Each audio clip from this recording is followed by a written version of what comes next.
So T1 was able to take down BLG today in the World Swiss stage and move up to 2-1. Now this was a surprising win for a lot of people as BLG were pretty heavy favorites, or at least one of the favorites heading into the tournament, and people were definitely viewing T1 in a much more negative light than usual heading into Worlds. But they were able to pull out this win, so we're going to take a look at the draft and see if that had anything to do with it. BLG first pick Ahri. This is just really strange. I think it's mainly just a power pick and comfort pick for Knight. He's obviously very, very good at the champion. I don't think it's extremely good or particularly strong in the meta. It's just putting him on comfort and something that he's confident that he can perform on. That's pretty much that. T1 then go ahead and immediately blunder. This is absolutely atrocious first rotation of Gnar and Vi. Blind picking two positions that you don't have to blind pick. Top lane you should always be saving for R5 counter pick, let alone Gnar just being a really pretty bad champion right now. He's just super easy to play around. His entire kit is based around his Mega Gnar ultimate, and it's just too easy to play around as the enemy team. And blind picking Vi as well can be easily countered because enemy team can just pick a fast farming scaling AP jungler and outpace her the entire game. What T1 should have just done on first rotation is counter mid lane and then blind pick ADC. In my opinion, that would have been much more stable. Anyways, BLG go ahead and second rotate Skarner and Jax. This is obviously pretty good because they're countering what T1 just picked on first rotation. So they go ahead and pick Skarner into the Vi, so he's going to be a much more effective frontline than the Vi and going to scale better than the Vi. And then the Jax into the Gnar is kind of just saying, okay, I'm going to take it up the butt a little bit in the lane, but I'm going to go ahead and scale up in the side lane and be pretty much unstoppable against the Gnar in the later stages of the game. And then T1 go ahead and close out first phase with Sylas. This is really interesting. It's not really a hard counter into Ahri, but you do have some good ults to steal for sure with Ahri and Skarner through first phase.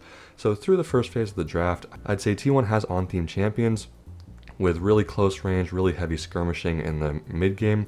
And then BLG kind of has similar themes with up-close skirmishing, but they do have more scaling on their side with the Skarner and the Jax. And then BLG go ahead and continue that scaling and skirmishing with Poppy and Jhin on the round out. The Poppy is actually quite good here because T1 locked Kalista on R4, so you're going to see Poppy show up a lot because Kalista is being picked more. Poppy ground can obviously just cause Kalista to be grounded right out of her auto attacks. Jhin, I still am just very confused by as a pick in general. The champ isn't good. The champ doesn't scale particularly well, doesn't do as much damage as other ADCs. Even I'm not even a big fan of Kalista at all, and I'd much rather have her over the Jhin for sure. We even saw Paze bring out the Twitch the other day and was really successful. Twitch has been so good for so long, and we finally got a pick and it was successful, but people are still just reverting to the Jhin to be useless, which is really unfortunate. And then T1 go ahead and R5 counter with the Neeko in the support role. So this is pretty much just a full smork dive in there mid-game skirmish comp from T1. Honestly, this draft is not very good, but the fact that BLG didn't actually theme counter anything makes it pretty winnable for T1. Both comps are pretty comparable, honestly. BLG has a slight scaling advantage, but I don't really think that's going to come to fruition or matter at all inside of the game, just because these comps are very similar, wanting to fight around that 20-minute mark, and whoever ends up coming out on top of those fights is going to end up winning the game in all likelihood.